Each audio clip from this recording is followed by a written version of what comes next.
Coming up on today's show, Snap Holiday, yeah, we're back, so we've got the auction for you, absolutely amazing. We're up to £700 on the bidding on this one, but it's going to get bigger and bigger. The Hind, part 4 of the Hind's done. We'll talk about chipping on that, so we're going to have a small clip about chipping on today's show. Big is definitely better, and you can't get much bigger than an Airfix 1/24 scale Hawker Typhoon. This thing's a monster, but the detail is just as big.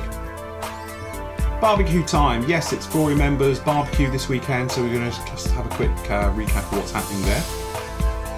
The Fleet Air Arm SIG finished, so we're going to be looking at your great builds from that as well. Plus all the news from the SIGs and Group builds. Welcome to Flory Models, I'm Flory. Great to be back again after a couple of weeks away. Sorry if you hear any building noise going on, you're probably likely to hear something. They're still working here. It's now, what are we talking, 9:05 Friday morning. They're still putting the roof on out the back. Amazing. You go away on holiday and you know that thing about having builders and you hope they're getting on with it? No, they're good lads out there, it's just we're running about 2 weeks behind where we should be. So hopefully we'll all be done by the time the barbecue happens. But anyway, if you suddenly hear something start up, that's all it is. So anyway, back after the Snap Holiday, absolutely amazing time, amazing kids, amazing family and everything else. And I know I keep harping on about it and everything else like that, but it's just one of those lovely things we just love to do. And everyone says, oh, it's great that you do. I don't really do anything, I just help out and we have a lovely time and everything else. It's just really, really enjoyable thing. Because of that, we've now got the Snap Stash auction. Now, I'm calling it that is because basically we're going to put together a prize package which is going to be massive, okay?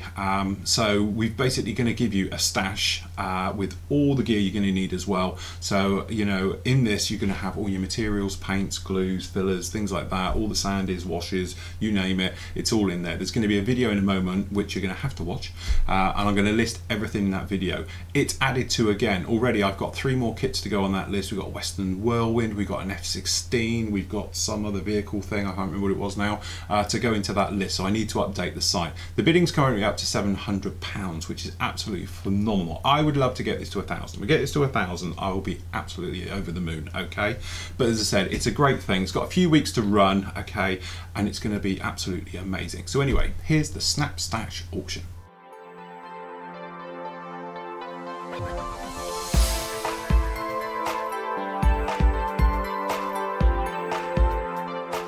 Okay, so this is the Snap Stash auction. Okay, pretty simple. We have got everything you can basically see here, the kits. I'll list them off in a moment, plus everything you see down here. So we've got a load of consumable items, obviously full set of washes, sanders, I've got a full set of metallizers and so on and so forth. As you know, I do a little bit with the old Snap charity in Bridgewater. Now it's a private charity, i.e. it's not government sponsored or anything else like that, so they don't get any more funds from what the guys can really scrape up ourselves. Most of you know what it is. It's basically children with special needs and things like that. Snap itself is just a group of, a family if you like, of members who have got children obviously with disabilities and things like that, and they basically just come together to help them. It's a very small project. It's in Bridgewater in Somerset, which is just up the road from me. Me and Mel are pretty tight with it as well because our best friends, we've got a disabled son Scott, which I'm sure you've all seen Scott's pictures on the actual set. There's a few little pictures here. There's loads about it on the site, as you've probably already seen, but every year what I'd like to do is try and do a little bit of fundraising. In the past I've auctioned off one of my own builds. We've done various things for it, little bits of fundraising, really to get a few pennies together that we can sort of do a giveaway. Now, big one this year because some of you guys have been very kind enough to donate kits into this as well as myself. So we do have to thank a couple of people. Howard Kilburn, he's donated a few of these kits, so has Alan Sidwell as well. And there was a few other guys which I will list down, but I've forgotten you off the top of the head as I'm recording this. So anyway, what we're going to have is an auction. Now I've started it at 200 quid because if it doesn't go for 200 quid, I'll buy it for 200 quid. Okay, so it's £200. What's going to happen is it's going to be a sort of private bidding. I'm not going to put up everybody's name who's bidding, but what I'm going to do is put up probably the top 3 bids as it's going on, so you can see just how much it's gone up by and things like that. Down at the bottom of the screen you can see now. Okay, so what's going to happen is you either PM me via the forum or through the contact me on the actual site if you're a non member, things like that, and just say, hi Phil, I'd love to take part, can you put me down for £1,000, shall we say, which would be absolutely fantastic. Okay, and then obviously what I'll do, I'll put in, you know, just your initials, and the current bid is up to £1,000. Then if somebody else wants to come along and put another 50 quid on top or whatever, then I'll list that with your initials, and then it's actually going to run along for a couple of weeks. Okay, and then at the end of it, somebody is going to win this little lot here. So some of it's piled down here, and there is some extras as well. So I'm going to give you a run through of what's up for grabs. I could add to this as well. As I get bits and pieces in over the next few weeks, I'm just going to chuck anything I've got in with this as well, so it will grow from this point, but this is currently how we sit. So you might see it here, if not it's down in the pile here. For instance, down there we've got the Revell 132nd Newtall Spitfire that I reviewed only a couple of weeks ago. We've got the Revell Wessex helicopter 148. We've got the Hasegawa 148 Typhoon, which was donated. Okay, we've got the Tamiya Corsair, which is this one here. This is the motorized one. Okay, again, that was a donation. The Accurate Miniature, there we go, over there, which is the Dauntless. We've also got the Devastator, which is around here, okay, which is the Great Wars one. We've got the Italeri Avenger, which I do believe is a rebox of Accurate Miniatures anyway, which is up here. So there you go, there's a set. What else have we got? We've got the Meng ME410, again, that was donated, thank you very much. We've got the Hobby Boss TA152, which is just there, that was donated again, thank you very much. We've got the Lotus 25, which is here, which was donated, thank you very much. We've got the Airfix Club box set. This is the 172nd Spitfire and the 72nd Typhoon, new Typhoon, Eurofighter. It was the Club Airfix Club edition, again, that was donated. And we've got these Model-Is goodies. Okay, so what I'm going to do, I'm going to do a full set of washes, a full set of sanders. It's not the sanders set, it's everything we actually do. Okay, so you get the multi-refill packs, things like that as well. We've actually got down here selection of Tamiya tapes, all the sizes. I've got a selection of lead wire, various sizes as well. The full range of the Bufferball Modelizer. God, spit this out. These are the actual Bufferball Model Master Metallizer paints, plus a bottle of sealer, because you know, I know obviously a lot of you can't get hold of that in the UK, so it's there. We've got the polyurethane surface primer. We've got a Valerio bottle of airbrush cleaner. We've got the acrylic or resin-based gloss and matte, as well as the polyurethane sets as well. We're also doing a bottle of masking fluid. These are all new, by the way. It's not just half tubes I've chucked in. Deluxe plastic putty as well, and there's a few more bits and pieces to add on that as well. Okay, also I'm going to give away 2 prizes, which I know it's going to drive everyone's mad now, but it'll get your interest up a little bit. I developed 2 other products completely, well, one isn't. One is a version of a sanding product, okay, which is you know, it was going to be released, it's not now, so don't go asking me for it because I'm not going to do it, but I got a lot of them here, so consequently I'm going to donate a handful of those as a prize. It's a very nice sanding tool, okay, and also there is another product which is completely nothing like our washes and sanders that was going to be released, as now not. And I know you're going to say now, oh, what is it, or he's just saying it, but trust me, you will love this product, but because of various costs of everything, it's never going to be released by me, okay, but it's something I put together last year. It was going to be sold, but trust me, the hassle of it is not worth it, but you are going to want this stuff. It's absolutely fantastic. So that's up as well. Also a lifetime free subscription here to Flory Models. You'll become an honorary member at Flory Models, and everything else as well. So if you're totaling up the cost of what everything is sat here now, I think we're probably into, I don't know, few hundred quids, shall we say, probably well over 500 quid's worth of stuff here. Okay, so you know, I'm going to add to it as we go through the weeks, as we make our way through, and everything else like that, and everything else. And don't forget, obviously, if you know, you're more than welcome as well to spend a day with me doing an airbrushing course or anything. If you're in the UK as well, I'll throw that in on top. It's a great cause. They are absolutely great kids, and having just come back from spending another week away with them, to say that they are disabled and all the rest of it is wrong. Okay, they're not, they're just amazing kids. Okay, I've got a few problems and they deserve every little bit of help they can get. Funding, as you know, for disabled people, you know, a lot of you and the guys, I know you're disabled as well, who are members on the site, you know how difficult it is because they've cut things back, and with various tax things and things like that, it's got even harder for them, so they really are feeling the pinch. And to be honest, the charity coffers have gone to zero after the last holiday, so I'd like to give them a nice good boost to get the coffers up there. there. So please be as generous as you can to this one. We're going to let it run, I think, round about, I did have all this written down, but I've now lost my bit of paper, but it's going to run until around about, sorry, Handy having another giant screen over there as a monitor. I think we're going to run this one to about, where are we going to take this? I'm going to do it live on a news show. So what I'm going to do is I'm going to pull the winner on the 22nd of August live on the news show, which will be a true live news show, okay? Because now we've got our new fibre optic, I'm going to do that news show will be a live broadcast. Got it on me. Okay, so as I said, there's going to be more to this. It's a massive prize. It's worth hundreds and hundreds of pounds and everything else like that. So please be as generous as possible. As I said, just PM me or certainly send me an email if you like. You've all got my email address and things like that, or contact me via a page if you're a non-member on the actual site as well. And then just pop down, just say, hi Phil, love to make a bid, and just give me as much as you can as your bid. Okay, the winning bidder, obviously I'll make contact with you. I will ship this anywhere on the planet for free. I'll pick up all the costs for it and everything else, and make sure you have a great prize shipped to you as quick as possible and everything else. So thank you very much, and I thank you as well from Snap and all the kids, all the parents and all the helpers from the charity. I know that it will be very much appreciated. So there you go. It's an amazing job. Thank you to so much for everyone who's been bidding on this already, especially one person who just said, yeah, go in, whatever. It's like amazing, you know, thank you very, very much. As I say, we're up to £700 at the moment.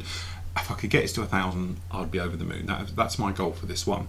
But anyway, if you want to bid, as I said in the video, either forum, because it's in the forum guys, or just shoot me a thing through the contact me page is probably the best way on the main site, and I'll happily put your bid on there. I'll pay for it to go anywhere in the world, you know, and all the rest of it. And as I said, we are going to add to this as we go on, as the weeks progress. As I get things in, I'm just going to bung them into it. So by the end of it, you will have an amazing prize, and it's going to be particularly well worth course as well. So thank you very much for that.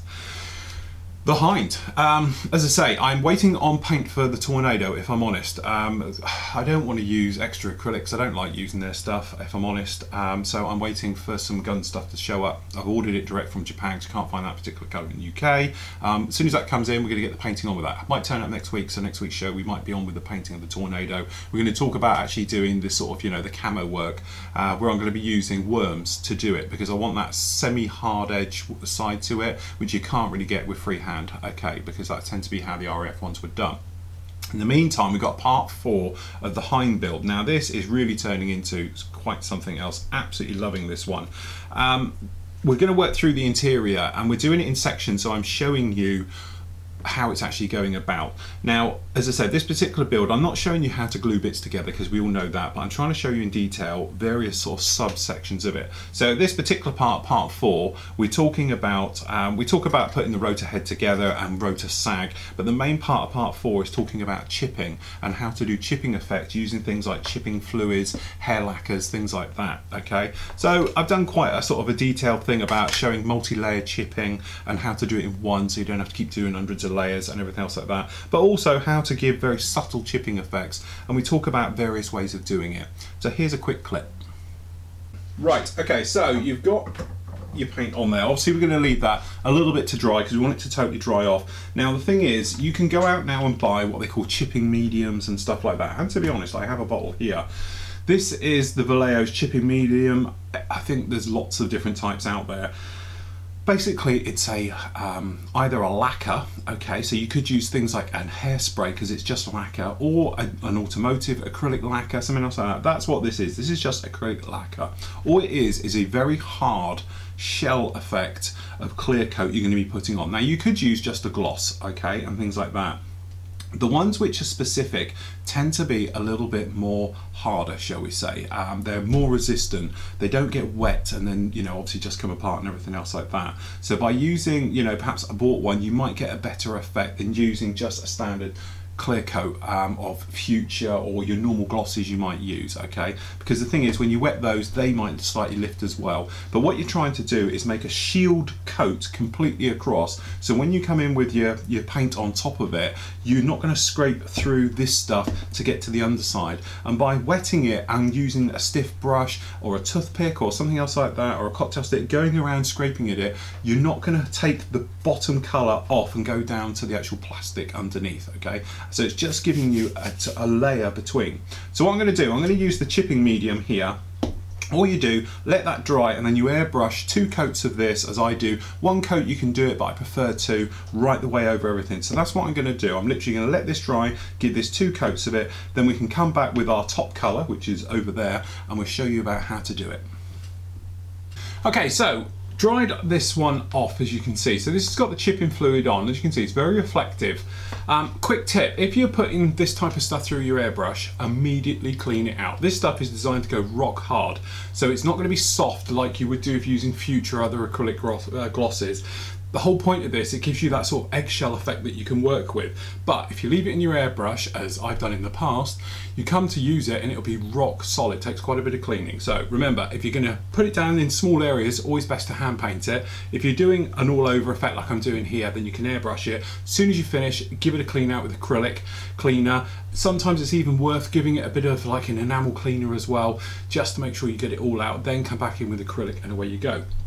So, because we're going for a chipping effect, you don't want to use enamel paint, you really want to use acrylic, okay? Purely because they soften obviously with water, loosen up, and you make your way through. Now, from our point of view, I have got the internal Russian colours for the inside, but I've only got them in enamel. So what I'm doing here, if you have a look, we've got some reference pictures, as you can see here, from the actual the helicopter itself we're doing. So what I'm thinking is this isn't that far off, okay, and this is the Tamiya XF23. Now automatically I'm going to lighten it. We're going to put down a base coat, do a lighten one just to mottle it up, just to give it a little bit of a sort of weathering effect and everything else like that. We're going to dry brush this, then we're going to do the chipping. Okay, so it's a multi-stage thing, and you might think a little bit of overkill, but this is really just to show you, because we're going to do this on the outside a bit as well. So taking our paint, okay, give that a bit of a shake. I haven't used this colour in quite a long time. It's not that far out if we're honest, but it's not perfect. But because you're going to lighten it and you're going to weather it anyway, it doesn't make too much sort of difference. We want it to be quite a nice smooth coat. You don't want a really heavy coat, so we're going to thin it 50-50. Okay, and then we'll just grab our brush here, give it a nice good mix up. Now it's going to be a little bit thinner going on, so just take your time with it. Okay, build it up nice and lightly as you would, okay? So just going to come along, starting in nice and light,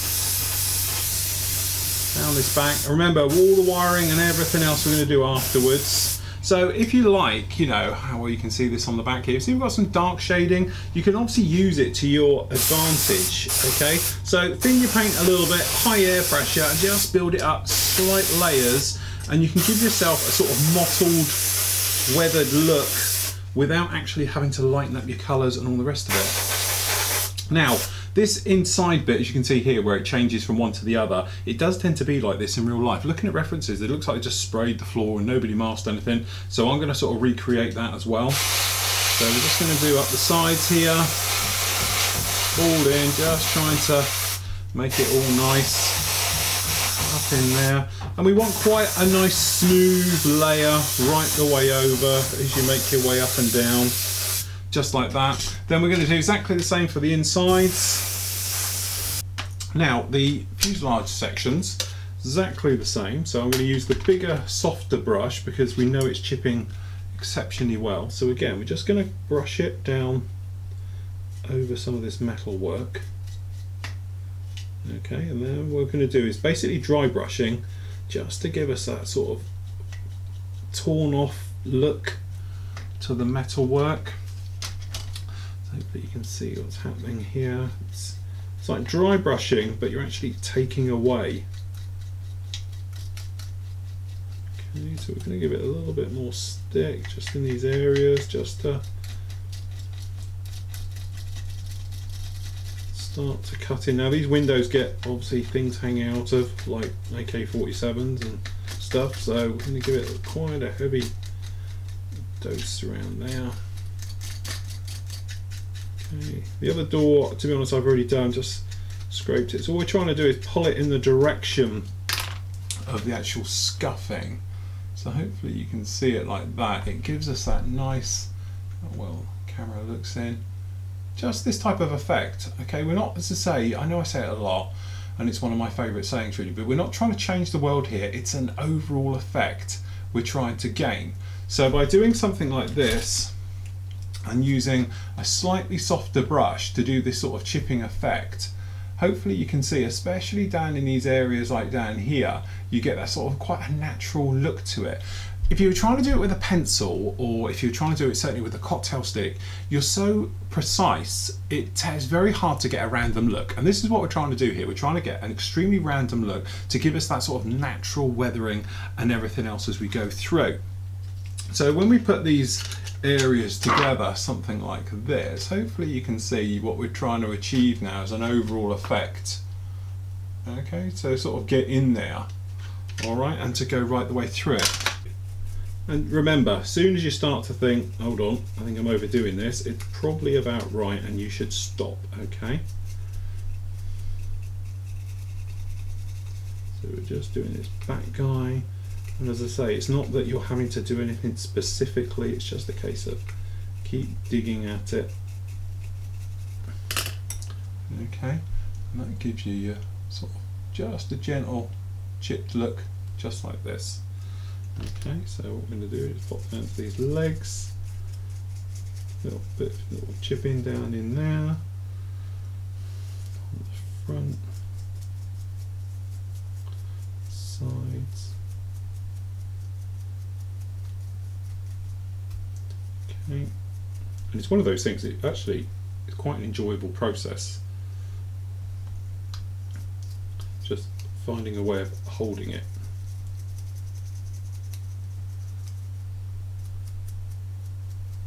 So don't be afraid of doing this. It's one of those things, it looks a lot more tricky, but you've just seen me, I've just flicked it round and we've just achieved that, which I think looks pretty realistic. I'm quite happy with that, the way that is. We can do the cushions, we can have a play with it, and we can do some other little bits and pieces with it, but generally really happy of how that is. So what I'm going to do now is just switch to the smaller brush, because we've got a tiny little bit in this center area, and say these are fabric on the sides. So we're just trying to lightly wear in that center little bar.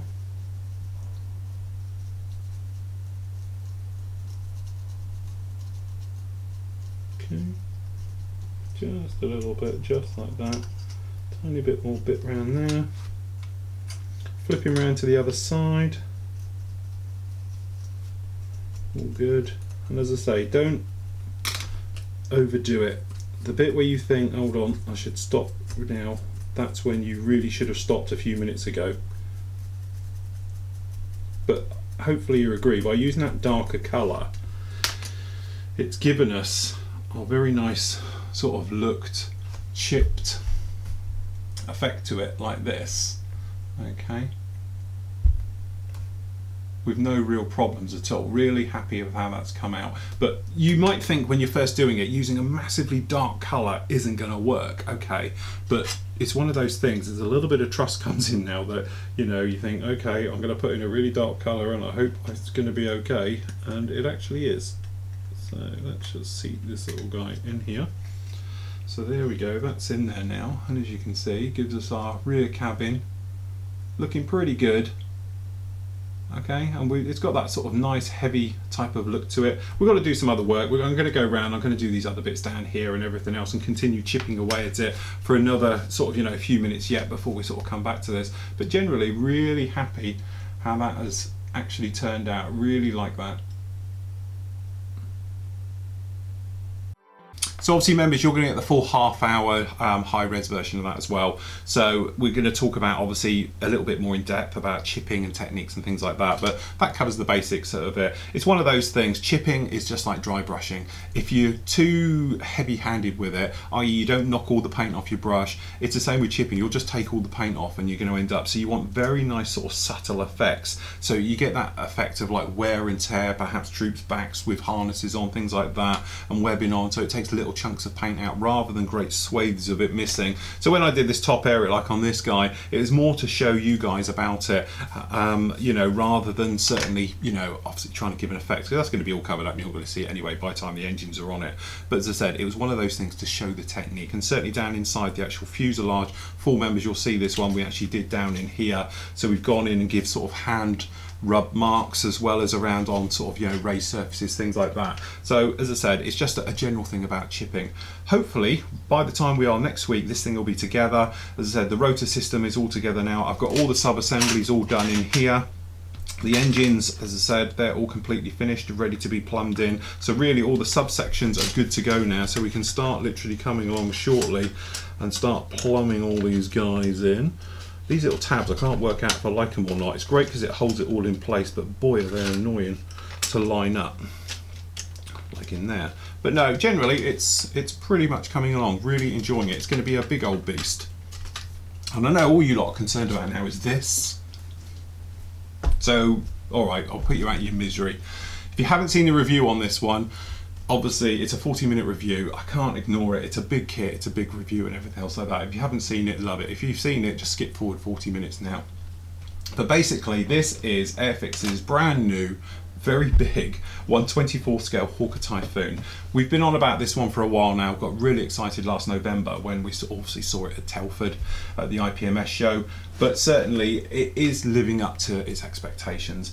And now obviously I got this on Monday morning, 9 o'clock, ordered it Friday. Have to say, Airfix, amazing service. I got an email saying it had been released, went direct to Airfix's website, first time I've ever ordered from them, really easy, signed up, put me in the old details, bunged in the old credit card, and this was probably around about about 4 o'clock on Friday. Good as their word, it says it's coming by courier, great details, follow through, you get all the information coming through, the tracking, everything else like that, and it said it would be to me on Monday, 9:30 Monday morning. This little bad boy's banging on my door, absolutely amazing. I must admit, Monday I did the review and it was online by Tuesday. What, you know, already it's being knocked. Yeah, there's little things appearing on the internet about it. This is a benchmark kit, make no mistake about it. It is on a par, if not better, than anything from sort of Zucchimori type stuff, and let's face it, 250 quid for a Zucchimori kit. This is 100 quid, and people are complaining about it's 100 quid, it's a lot of money. It's a lot of kit. The detail is absolutely brilliant. Okay, it's not as sharp as I would have liked, and it's not a you know, a Tamiya Corsair in the quality of the plastic and the detailing. But don't forget, this is a bigger lump, so it's a little bit softly moulded, but certainly the detail in the engine, the framework and everything else that goes through it is absolutely amazing. Enough waffling, have a look at this.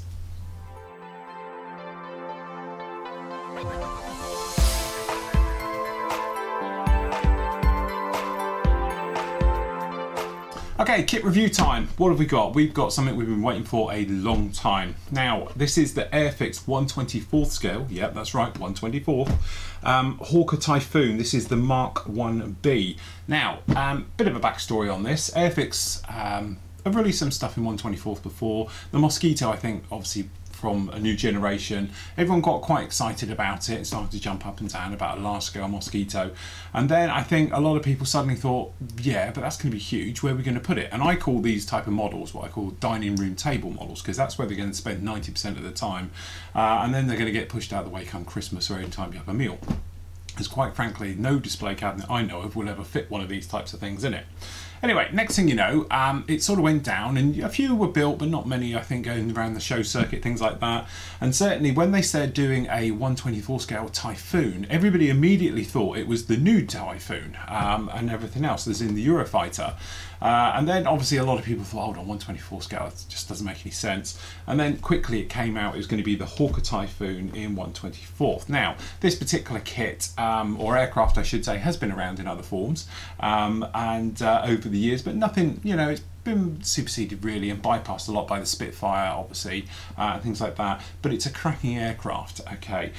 Now, the big thing with this particular one as well is that it's what I call Airfix's new generation of obviously extremely well designed, CAD designed and everything else like this. So immediately your sort of ears prick up, right, it's going to be large scale, means it's going to be pretty well detailed by Airfix's standard these days. So, you know, when we're going to see it. And then it went quiet, okay, and then luckily enough for IPMS, the Nationals, at Telford last year, we got a glimpse of this thing in the flesh for the first time. Everyone got really excited about it. They had a couple of the pre-production shots made up in various stages so we could see all the detail and everything else like that. And obviously lots of pictures of the sprues and things, and everyone got very excited.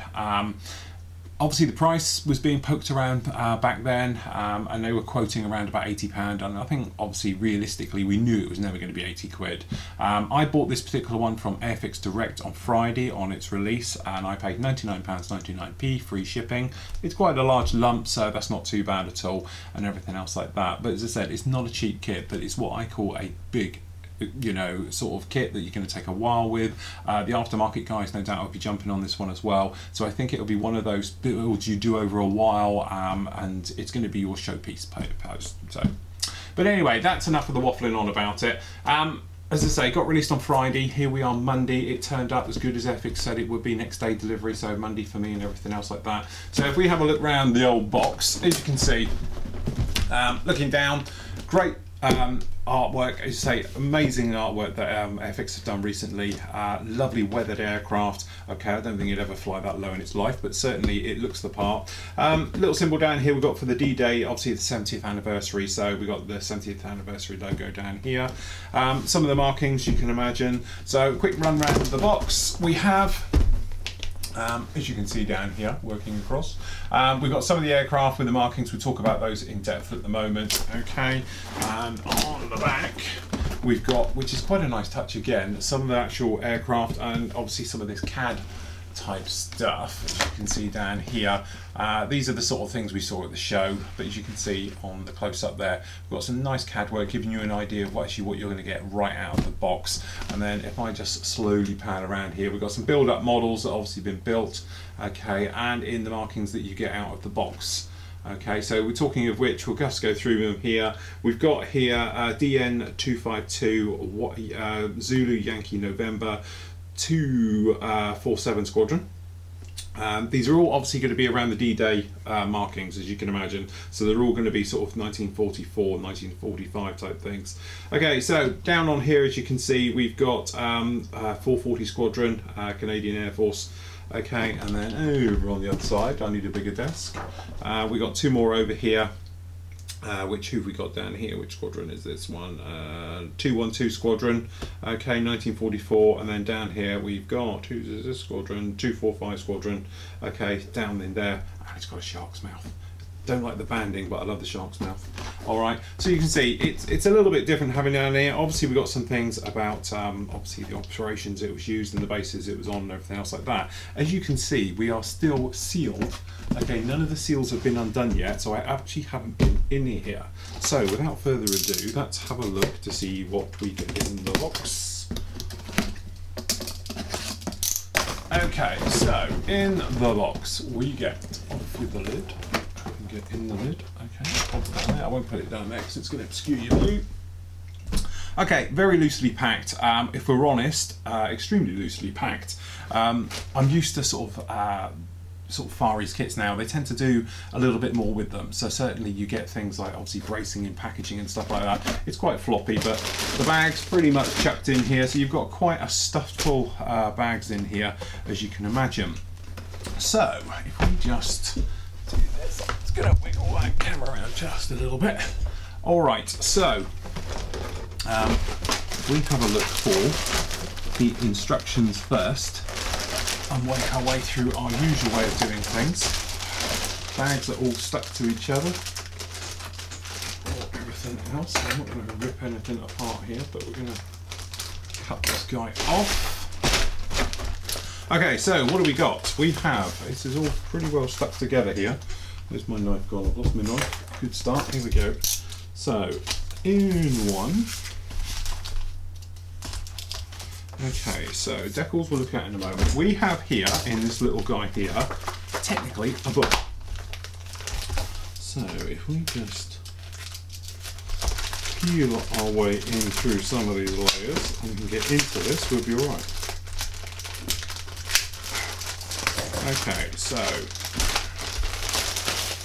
what do we got? Members Club, we know all about that. Okay, what we have here is a proper instruction manual. Okay, so again, we're moving on. Obviously we've got the usual thing you would get, obviously a little bit of history, specifications of the real aircraft, everything else like that. And then what we actually have, it's very, very thick, okay? It's not your usual Airfix, you know, 60 GSM paper. Okay, so if I play around with some camera views just to get you all in on par with this. Okay, so what we got down here, we're talking about the options. So obviously we can have options to have it with the cowls and obviously all the engines showing, the armament section showing, things like that.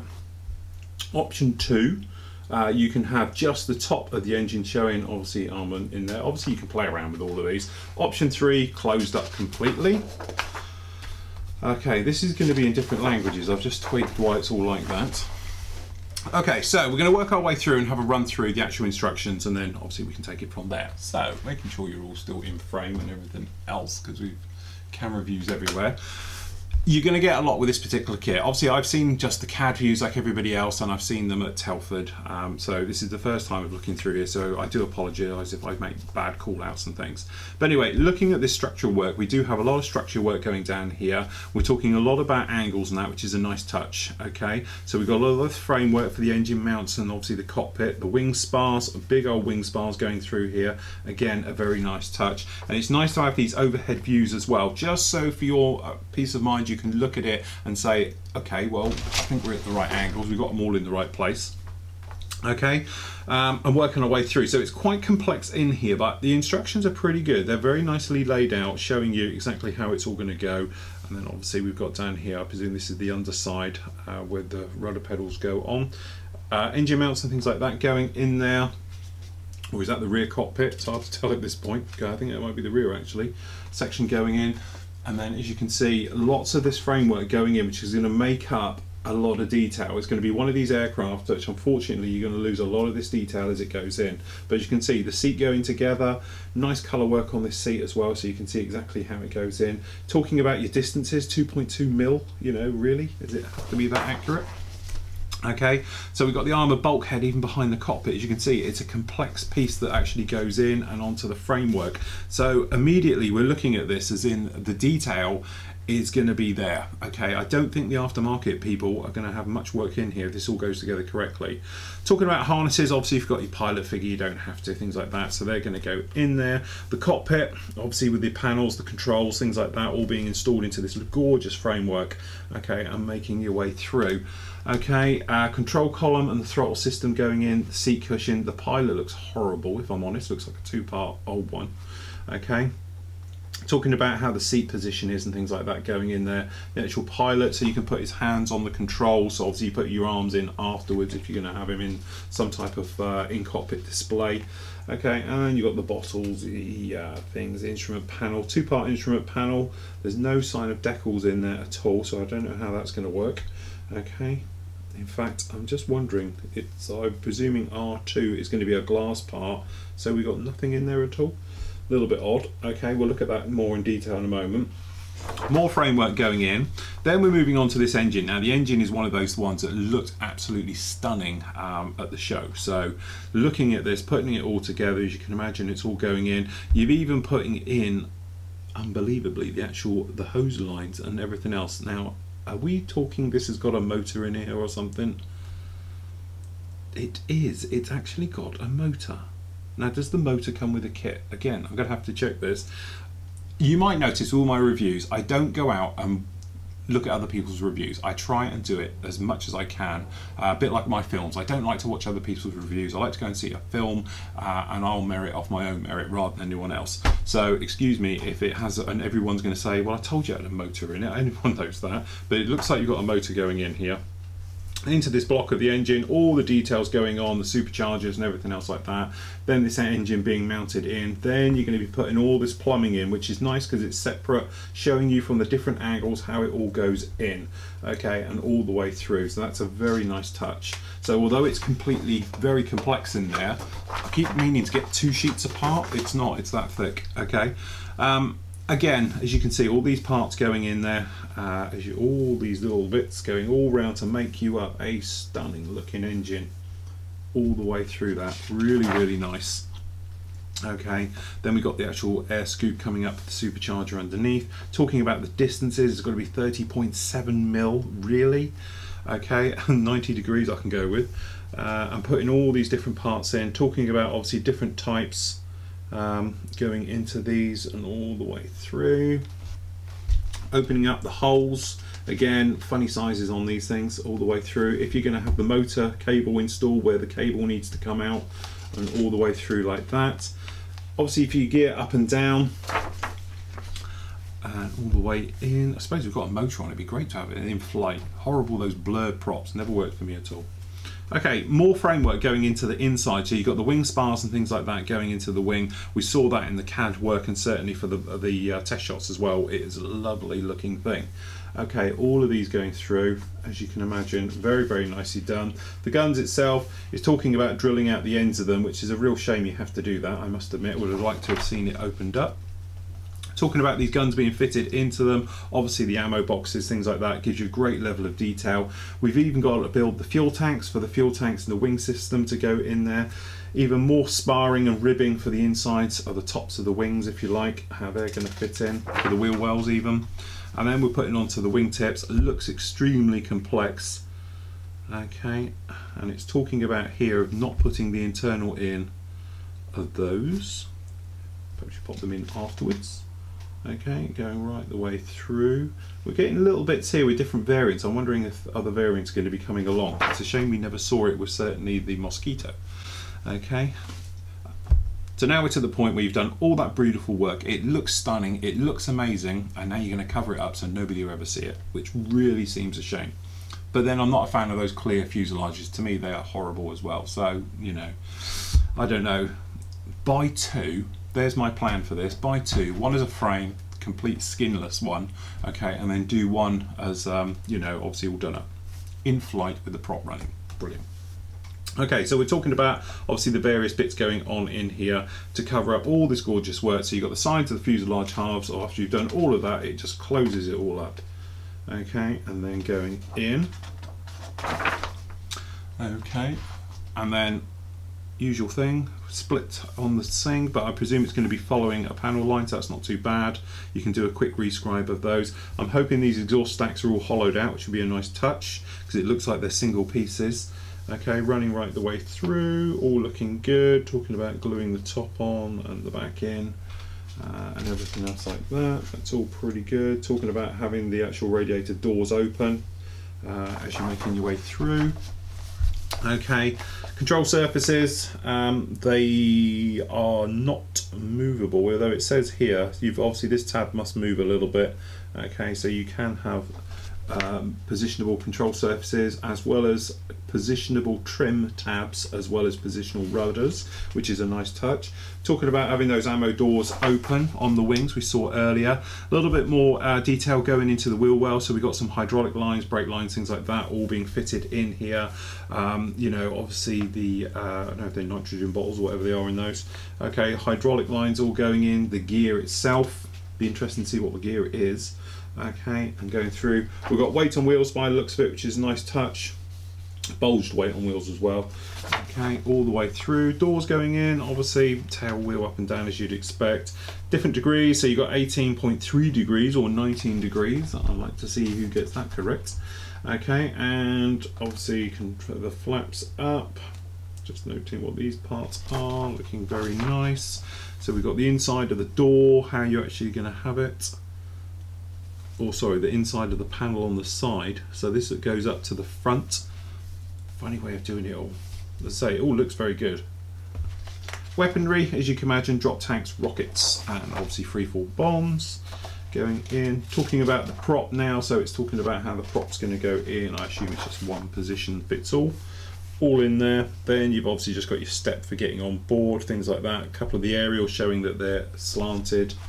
Okay, position stencil data. So we do have decals for all the instrument dials, as I thought you'd do, although it doesn't mention it in the instructions.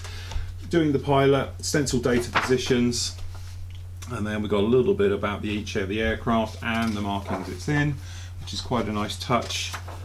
Okay, I'm working our way through, showing the positions of them all in there. So I have to say, I do like the book. It's beautifully presented. It's very simple to follow because it is quite complex the way we're going to actually do it. So there we go. Decals, whilst we've got them here, their sticky tape is brilliant. You can't open anything with it. Okay, so we get a large sheet which isn't stuck on. Okay, so we're looking, actually, if we have a closer look at some of these roundels, as you can see, pretty good. Now, my big thing I was kicking off with Airfix was that it was far too flat. They're still too flat, but they're not as flat as they have been, as in I'm talking about satin, gloss and flat, okay? Because actually that doesn't look too bad at all. Pretty much a nice flat finish, okay? Perhaps some of these are a little bit flatter than I would like. This shark's teeth, but it's not a large, if we look at these, you can see it's not like a large carrier film. It's very, very closely cut. Okay, these over here, yes, all right, you've got it down here, but the actual carrier film side of things is right up on the edge. We're probably talking 1/4 of a mil all the way around, which is a very nice touch. So we haven't got a big sheet of carrier film, because obviously the bigger the decal, the more carrier film you've got, the more it stands out. That's not bad at all. Yeah, we can go with that. Looking at obviously all the close-ups, as you can see them down here, you can see all this stencil data. It's all totally readable, but then you would imagine at this scale it should be. Okay, I can't see any errors. All right, some of these dials could be better, but then aftermarket, there's plenty of that around if you wanted to do that. Not bad at all. Quite like those. I'm just going to pop these back in because we don't want to damage them. Okay, so where do we start? Let's have a look at the fuselage first. Now, has Rosetta the Riveter been let loose on this thing? Okay, so what you've actually got here is quite a nice mixture of raised and recessed detail all in one that is extremely close. For instance, this section down the back here, if I try and bring that other camera right in, all right. Okay, as you can see, this guy down the back here, you've got a row of rivets, but also you've got a row in between, which is raised. That's very clever because you've actually got the lower part is recessed and the uppers are raised. This paneling as well is actually raised by a very small amount. It's not like it's right on top, but this one's raised, okay? This one's raised, this one is then sunk on this side. Clever, clever little details. This riveting down here, it's on a raised plate, but it is very, very small. It's not a chunky item. These rivets all running down here seem to be all exactly the same height. And don't forget, we are talking here 1/24, so it doesn't look like it's too big. It probably would be just like this. Okay, but again, these little guys here, you've got obviously recessed riveting, and this along the top here is all raised. So very, very nicely done. I've got a little bit which looks like it's a sink mark, but it's not. It's actually stressed skin. I'm hoping the camera is getting that. That's actually a stressed skin bump in between these panels. And I know it's not a sink mark because there's nothing on the back, so it's got to be deliberate. And if it is, it's something we spoke about in a recent review when I said about them not having, you know, having sink marks you could use as, you know, stressed skin. This guy has got it all the way around here, which I think probably is going to make this an absolute stunner, because when you run your finger over it you can feel the bump and it feels like stressed skin. It looks like it in the raw of the plastic. Okay, now the plastic itself is typical Airfix, very soft, very thick, heavy plastic. Okay, it's not light and crisp like you'll get with the Japanese kits or obviously the Far East kits. This tends to be Airfix bread and butter, i.e. it's very thick, you know, it's quite strong, but it's very soft, all right? But the detail is all exactly in. And little things like down here, you can see we've got this stress. These are the actual reinforcers for the tail. You know, I'm no expert on this at all, but the one thing I do know is this aircraft was plagued by its tail falling off during its early years. So they strengthened up the tail by putting these extra joins on here, and it cured the problem, and it turned into one of the finest ground attack aircraft of World War II. But as I say, it's nicely done. There are different shapes on there. The riveting, all this riveting detail down here is absolutely exquisite. And I know I'm hanging around here on frame M, but it is quite a nice touch. Do like that. Obviously for the inside you're not going to see any of this, but it has got ribbing and it has got ejector pins, so, and I don't think you're going to see it for a moment, but if you did, perhaps these down here could be a little annoying. if you're really going to be a rivet counter about it. But generally, my first impressions of that little bit of sprue is absolutely fantastic, and I love that stressed skin. I'm hoping the camera can actually get it, because it actually works really well. There we go, you see that? That's where we're talking. We've got the angle just here, so you're actually looking at these bumps all down here, okay, and it gives you that look of stressed skin, which is great to see on aircraft. Okay, 10 minutes to talk about one wing.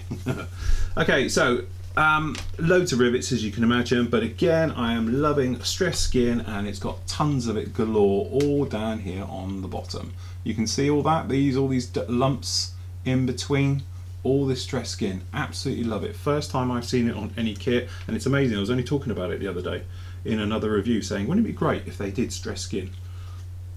But there we go, it actually has it. But hopefully you can see it's a very nice piece. If I just drop this top camera down just a little bit, there we go. But as you can see, it's a nice piece. There's no problems with that at all. It's a little bit flashy, going back to the basics. Tiny bits of flash all over it. It's going to need a little bit of cleanup. You can see it all around here and everything else. But to be honest, it's that bigger kit. You know, a swipe with a sanding stick, you're not going to make any difference to it at all. Okay. So we got that. Then we've got two of these, which are in one giant bag welded together, which, okay, so it's one bag, two halves. Got ya. Again, as you can see, it's very soft plastic. All right. Okay, looking down some of the details on this. Obviously, we've got the drop tanks. To be honest, I thought you'd have more detail on that. And to be honest, the raised detail is a little bit wobbly as it comes down. Okay. For instance, these rails are pretty much something and nothing. You've got a little bit of riveting detail going down them, but obviously I don't know much rails have in real life. The free-fill bombs, again, quite softly moulded. Nothing you would sort of go running about, certainly, but it's not too bad at all. Moving down across, we've got the fuel tanks. So again, pretty softly moulded. The thing that worries me about when you go large scale, all of a sudden it loses its sharpness and it becomes almost like a kid's toy. Okay, so you get into that situation where the space shuttle had it, especially. If you go back and watch my review and the video build I did on the space shuttle, it's so big, it's very hard to work with because everything's a giant. It's almost like, you know, it's sort of Playmobil rather than it, and it's just got that sort of look to it. We got a little bit of sinkage, as you can see down here in the props, things like that. Okay, we've got two different types of spinner, so you can probably see here on the close-up. Hopefully it's not a close-up, but you got one a lot more pointy than the other. All right, and you got another one over there which is even more pointy. So you've got three types of noses running down here.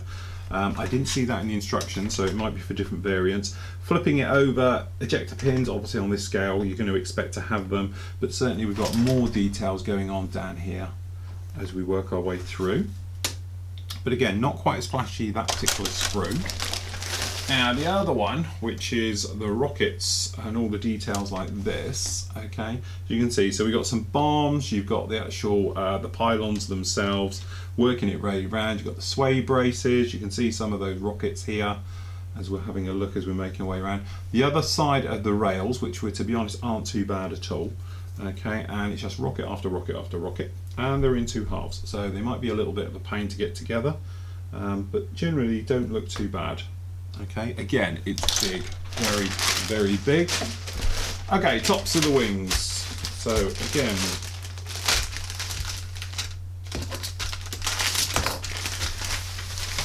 okay, always check your bag to make sure you've got no little bits in.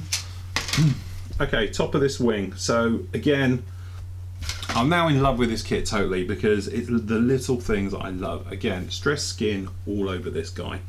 So hopefully, there you go, look at that, lovely detail right across the top here. Okay, yes Airfix, I am eating humble pie now because I was your biggest critic for years. Now I love you guys. Okay, Underneath, as you can see, it's pretty soft and everything else like that. This wing is extremely soft, just hope it all lines up okay. Some of the details, perhaps like this guy here, it's a little bit softly molded, might want it a little bit more crisp than that, but certainly as you're working your way right the way through, very, very nicely detailed. All the riveting, there's none of it that just disappears off like you find on a Trumpeter kit, or certainly the old Trumpeter kits. It's all very sharp, all very neatly grouped and everything else like that. Not much flash on this one at all, perhaps a tiny little bit, you can see it just on that edge, just under there, don't know, a little bit, I think there's a little bit of flash in there, but generally pretty good. This could be a long review. In fact, scrub the news show, it's going to be called Typhoon Review. Good job I've got my new internet speed. Okay, now I'm not going to keep banging on about it, but I'm going to. Look at the stress skin on the bottom of that, absolutely lovely, and on the, that's a good view, you can see it all down here, lovely little touch. Now I won't keep going on about stress skin. That's the other side, obviously you've got those reinforcement plates going in, so I'm assuming this is the gun doors, things like that, as we work our way across. Again, as you can see, really, really nice detail all the way through, some good heavy moulding going into all these areas, stress skin, just saying. Okay, all the way in there, really like that. Then you've got the little details on the inside, obviously, so you've got all these little bits going on in here. Look, there's no, well you have actually, okay, I'm lying, this side you can't see an ejector pin, this side you can. I've got a very faint one there, but I wouldn't even go near it because you've got this detail all around it, so it's a shame they're there, but they're very, very faint. Okay, and then these guys over here, again, you've got no ejector pin marks, but lovely detail down on the inside of these, because let's face it, all they are is armament doors. Okay, but they're all good, so very, very nicely done. Okay, tail planes, which obviously look like the size of aircraft. Okay, as you can see, again, beautifully done, no problems at all. Okay, and then what we've got here, we've actually got the ribbing set. This is the inner of the actual wheel wells, so as you can see, by the time those extra frames go in there, it will make up something really, really nice. We've got the geared doors, again, looking beautiful in one piece. Obviously I presume we cut it in two, probably cut along the line. Not much going on the inside, unfortunately, and you've got a couple of ejector pins, I assume you might get an open and shut door. The actual tail unit itself, again, stress skin, but beautifully done. Can't see any problems with that at all. Really does look like a fine piece of work there. Right, okay, how have they done this? How have they done this? Why have we got two tails? Right, okay, things are starting to go a little bit wild because we've actually got in here, we've got this one here, okay, which is obviously a set of rockets and a little bit of framing, but we've got a zillion rockets over there, so we've got some more, but also we've got more tails. So a little bit odd, but we've got another tail unit here. This one is, well, it looks the same to me, but there we go. All right, control surfaces, stress skinned all over, again, beautifully done. Okay, the control surfaces themselves, all right. Okay, gonna get a little bit picky now, only because I need to balance up this review, but basically that's a little bit soft for me. I would have liked to have seen sharper riveting detail. Is just a little bit softly molded on all of them, if we're honest. The other ones were far, far nicer on the actual fuselage. Okay, all of those parts you're not going to see the insides of. We've got a little bit of inner framing around the cockpit area, things like that. The harnesses are molded one-piece plastic, as you can see, which isn't brilliant, but if you're not a fan of photo etch, bending them all around and that, obviously they'll be quite suffice the problem. Okay, so those doors obviously are one-piece closed doors. In here we've got two-piece doors, which makes sense. So in here, and if you're ever wondering where your 100 quid goes, you've probably gone on oil to make these things. So, okay, what we got down here is those doors. As you can see, these are the open position doors. So you've got the inner part, which are these guys, these are the outer parts. So they will sandwich together, so you don't worry about the detail, but you have got raised riveting all the way around the outside, so that will marry onto it and look absolutely lovely. We've got the intake scoop, which does have, which is a bit of a shame, a couple of ejector pin marks in there. I'm not sure how much you would see. Okay, generally all the piping and stuff like that Okay, got a little bit of, you know, the actual burring where they're together, but not much at all, won't worry about that.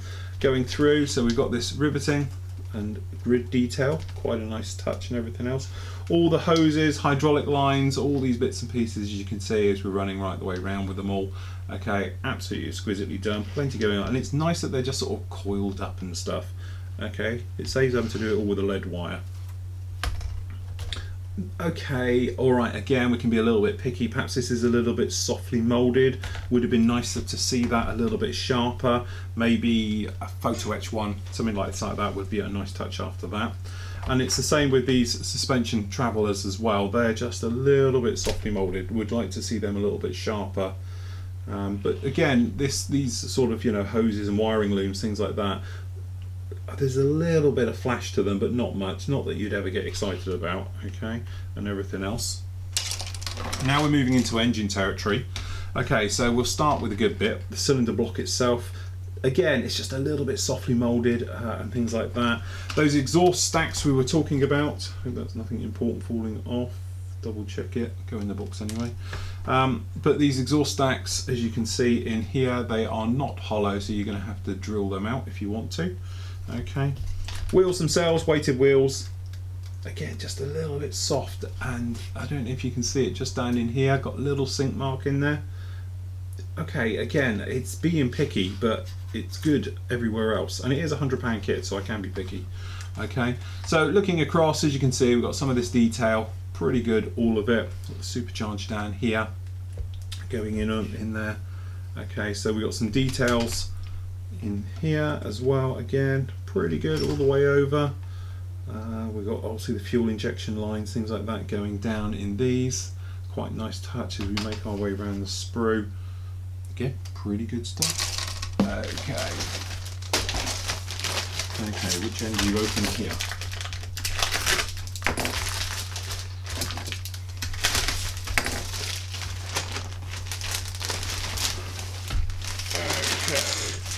So,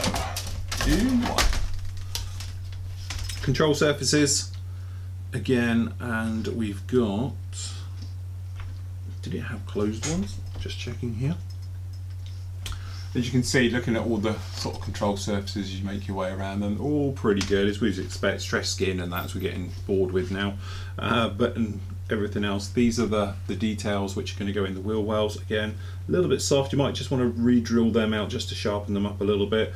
The exhaust stack as well, obviously it's not a seam line running down the middle, it should have one, it's how it's made. Okay, so don't sort of start sanding this seam out because it actually needs that. Okay, then you've got the shrouds over them as well.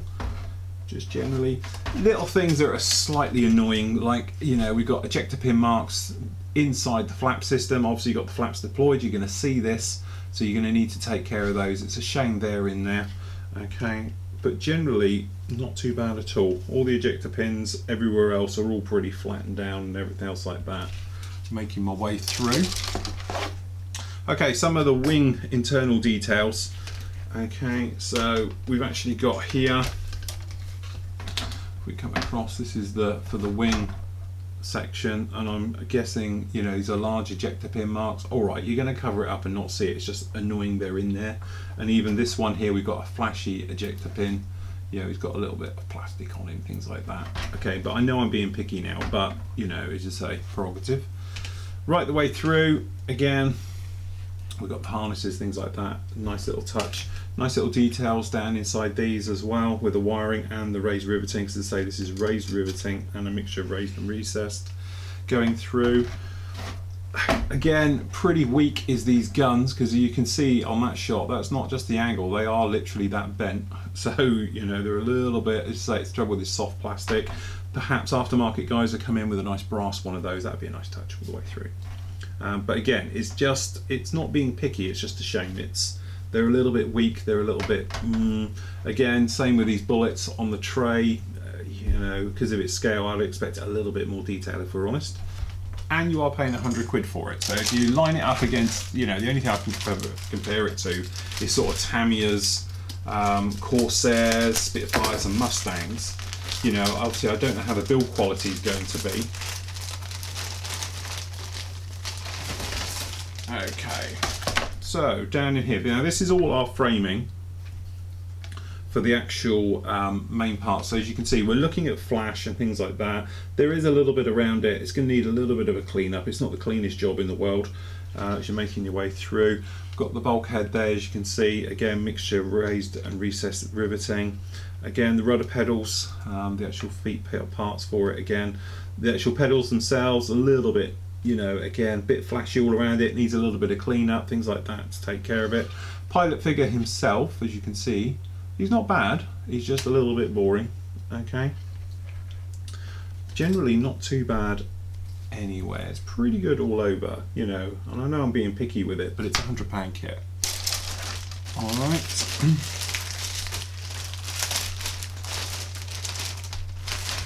Release me, let me go. I haven't found my engine yet. Okay, here's in my motor. So again, instrument panel. We know we've got decals now to go in here, so you have the clear part they'll go onto, then push through, or you put them through the top. Okay, generally you've got the sides of the seats, and nice detail there. Again, lovely raised detail. The pilot himself, if you're into that type of thing, doesn't look too bad.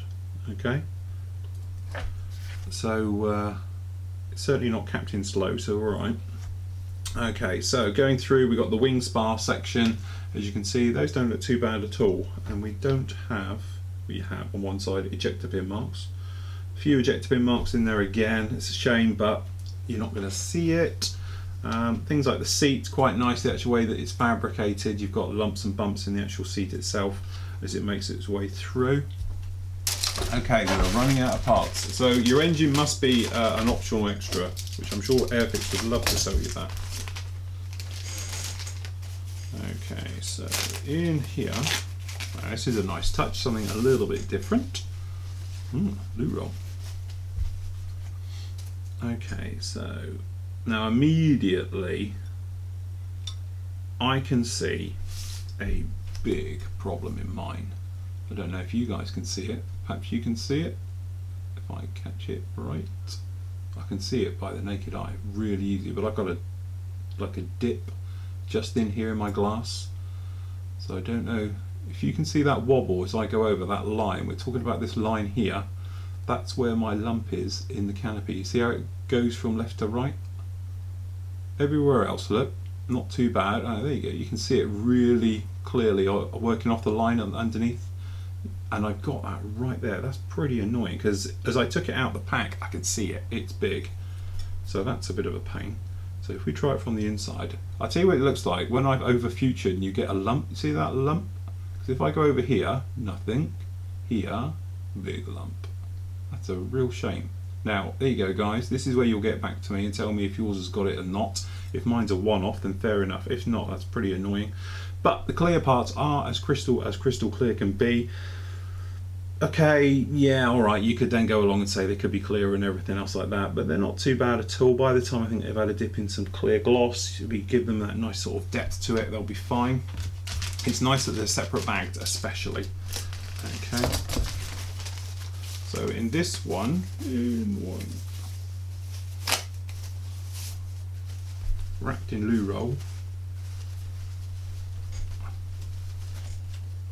Okay, so this is your instrument panel, obviously your main landing lights, your navigation lights, and all the other bits and pieces you can imagine. All pretty good, got no flash whatsoever on this sprue.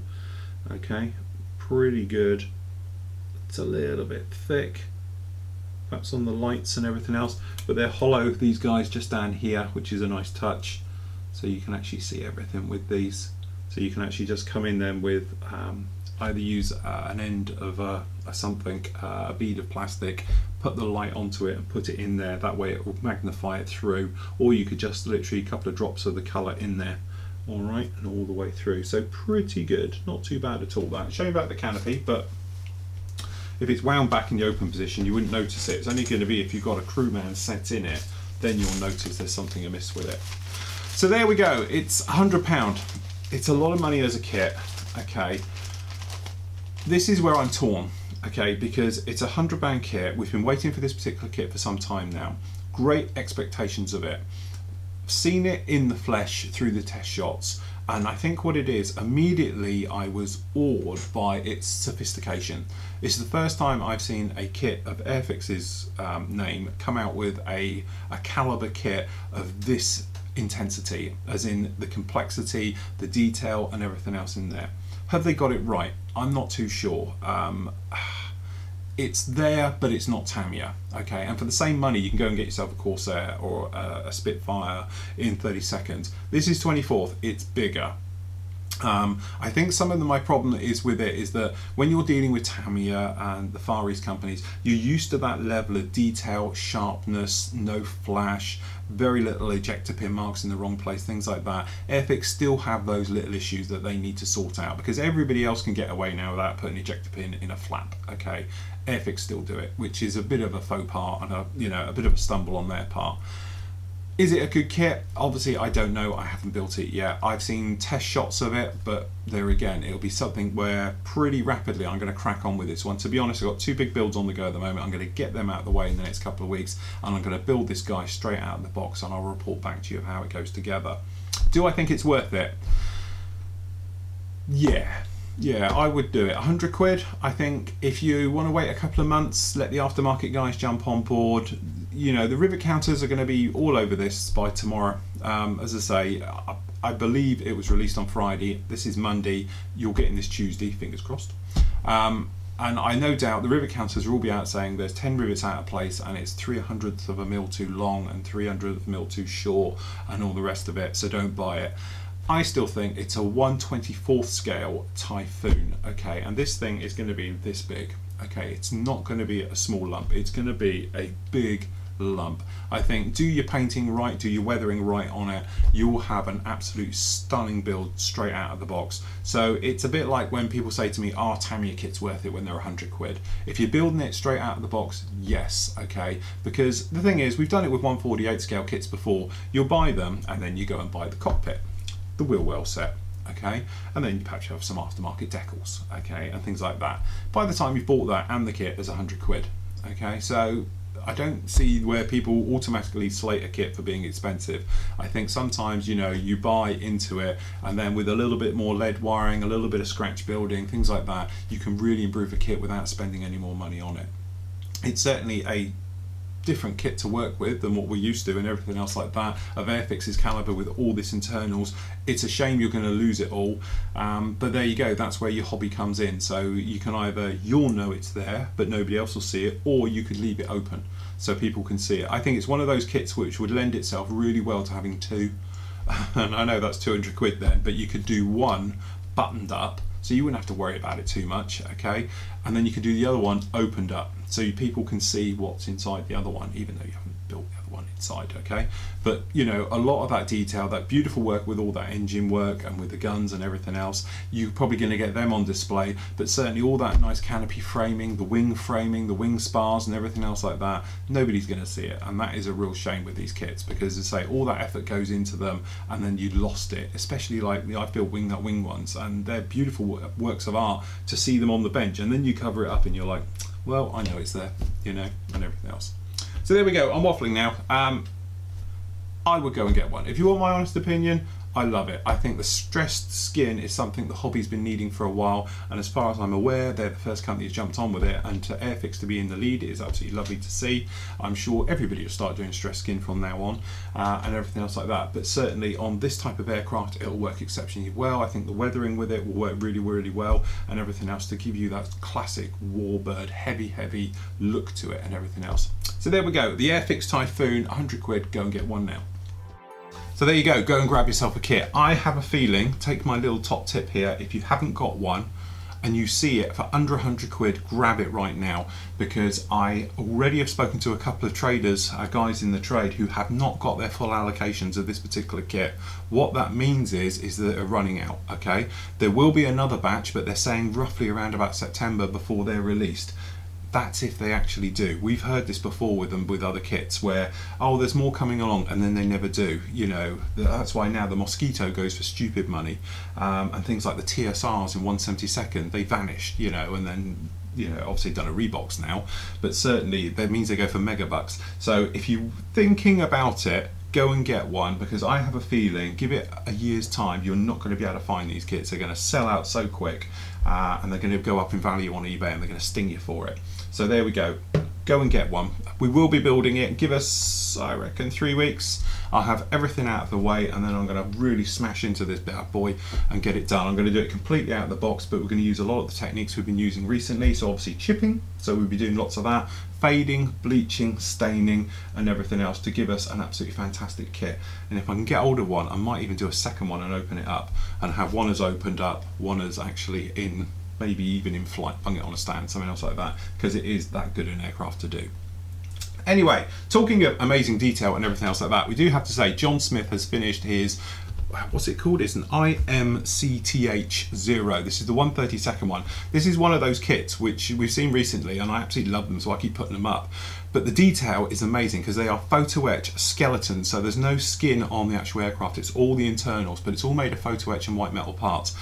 It's incredibly detailed, very laborious work to do it, I must admit. And seeing John going through his and everything else like that is an absolute stunner. So we've seen the Zero been done, we've now seen the Mustangs been done. I do believe there's a 109 now and a Corsair coming down the line as well. So if you guys are going to go and do them as well. But it's been finished now. He's got it next to another one, it's 132nd, so you can see the comparison between the two. It's an amazing job, and as I say, it's a real love affair doing these kits, and he has done a stunning job. So go and have a look at the photo etch build. It's fully completed now. It's down on the featured section, which is, as you look at it, what, this side? Or is it this side? No, this side of the actual thing. So go down and have a look at it in the featured section, and you can see exactly how he put his together. So the barbecue we have this weekend, it kicks off technically tomorrow in the morning. We're on a fishing trip for 11 of us. We're all going out in a boat. 4 guys in a boat. This is where Uncle Bryn comes in. Now you only be English to get that one. But anyway, so it's 3 o'clock, I'm thinking. Anytime after 3 o'clock, members barbecue is here at Flory Models HQ, as long as their builders are finished, although they're still going to be here on Monday, so we have to walk around all their rubbish. Okay, but they are promising me they're going to go and tidy up out there and everything else and have the place looking lovely, and hopefully the roof out there will be on by then. But we are promised good weather, which makes me a change. Then on Sunday at 11 AM, you can be there beforehand, but obviously I'm allowed for hangovers and things like that, and getting sort of arse in gear Sunday morning after this lot. So we're planning on being to Bovington, because it's a good 2 hours from here, at 11 AM. If you are there before, just go on into the museum and we'll meet you in there. I'll wear my old rag so you'll be able to spot me in a crowd. Come and say hello and all the rest of it, but we're having a look around the Bovington Tank Museum in Dorset for the day and everything else like that. And obviously some of the guys, Steve's going to be down here, Sutcliffe, one of the team guys, loads of the guys from the FOD up north lot coming down, so you know, bring your flat cat and your whippet and everything else like that. So we're going to have a fantastic time. I'm really looking forward to seeing you all there. So what else we got? SIGs. At the moment we've got the 100th anniversary of the World War I SIG starts tomorrow, obviously on the day. Okay, that's going to run to the 16th of November. So as I said, I was hoping some of the one sort of 35th scale armour was going to be out by now. I haven't seen it yet, so I'm guessing it should be out any second now, but I intend to do one of those for that particular SIG, purely because I've never done a tank, World War I tank before. So I'd like to do that. The 70th anniversary D-Day, funny enough, look, I could do it for the D-Day SIG, is already going at the moment. That's going to run to the 23rd of November. Do you know what's really scary? Because that's just after Telford, which means only 6 months to Telford. Where's this year gone? Okay, we've got the post-apocalyptic, haha, I said it that time, Mayhem SIG. That's going to run till the 26th of October. I've got something lined up for that one as well, so that's why I need to get rid of all this stuff and really crack on with it. And also we got the Tiger SIG, which is running until the 14th of September, so we've got some great armour down there as well. So we've got pretty much something going on for everybody at the moment, so, and everything else. What we did have finished was the Royal Navy SIG, so we're going to have a look at that in a moment for our reveal to take us to the end of the show. Some amazing work in that. Quality of the work was exceptionally high in that particular build. Not many entries, if I'm honest, but you did an amazing job, everybody who took part in that one. Being a SIG, obviously there's no prizes, but you will just get a massive pat on the back. An amazing job. So that was really good. So that's about it for this week. As I say, you know, it is the highlight of the week. We have been looking forward to it, and it's definitely a benchmark kit. So as you say, this weekend, if you're not here, go and get one of them. And if you're in the States, I have heard they are on their way. I know a lot of people of my American friends have said to me, when's ours coming out? They are on their way to you, so I don't think it'll be as long as you're thinking. Okay, so keep your eye out for that particular kit as it comes through. As I say, have a look at the Hind build and everything else like that, and if you can, please donate to the, or bid on, or whatever you want to do, to the Snap Auction charity, because that would be absolutely fantastic. So anyway, I'm going to leave you this week because I've got tons and tons to do before you lot all start turning up later. Okay, so I'm going to absolutely crack on now and get on with everything. I'm going to leave you with a Royal Navy SIG reveal until next week, everybody, where we might have some photos from everything that's happening this weekend. Take care, happy modelling, and I'll see you soon.